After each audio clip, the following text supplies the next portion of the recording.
Forget the trendy restaurants and nightclubs. These days, it seems the library is the real place to be. 68% of Americans now have a library card. That's the highest number in about 2 decades. NBC's Peter Alexander is here with details on that. I think it's good news for the libraries, right? Yeah, it certainly is, and certainly for the people who need to use these libraries. There's also a problem, though. Public libraries have always experienced an increase in traffic when the economy takes a dive. In this recession, libraries are playing a new role in helping people find work. They've become a lifeline in communities across the country, but now they're beginning to face challenges of their own.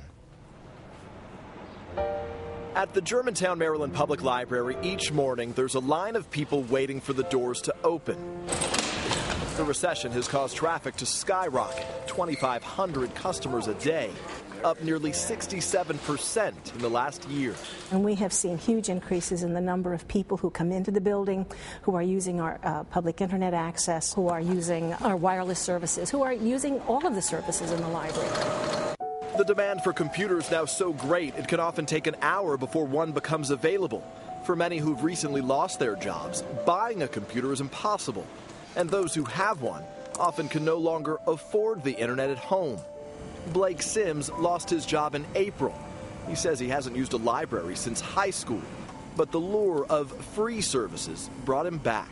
I came here to plug in my laptop and use the Wi-Fi service to look for jobs. Instead of wasting my money to look for jobs using the internet, I thought I'd use the county's money. And it's not just free computers and Wi-Fi that explain the demand. This Cuyahoga County Public Library branch near Cleveland now offers free job counseling seminars. There are job clubs per se, there are networking groups, but none of them have the actual resources at hand that the library has. So I would really be pretty lost without them.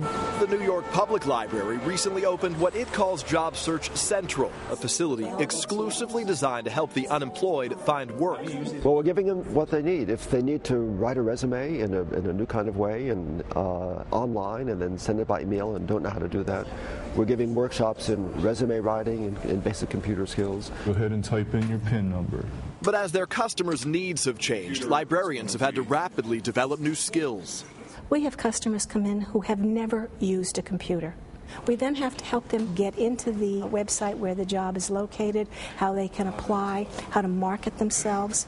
This was not Library Science 101 when I went to library school. Here we go, loop-de-loop. For cash-strapped families, libraries have also become a growing source of free entertainment, record attendance at children's programs, and demand for DVDs and CDs has soared. It's a great way to save money. We bring DVDs home all the time.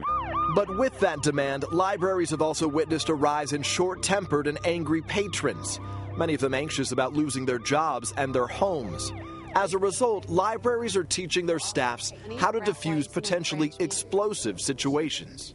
If you are talking to somebody who seems a little bit agitated, make sure that you're in front of a camera. If you can't get behind a desk, get some kind of barrier.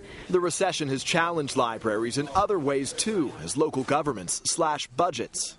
Here in New York City alone, public libraries are facing nearly $63 million in cuts and more than 1,000 layoffs. Paul LeClaire, president of the New York Public Library, says nationwide the consequences will be significant. They will reduce hours. They will cut days of service. They will buy far fewer books and other kinds of materials.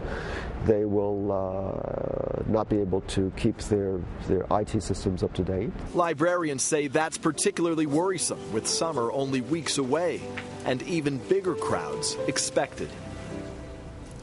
And to give you a sense of just how critical libraries have become, a recent study by the American Library Foundation found that in 73% of communities across the U.S., the public library is the only place a person can get internet access for free. In rural areas, Matt, that number climbs to more than 83%. All right, Peter, thanks. Good information. We hope things go well and they get more money because, boy, they're an important part of our lives.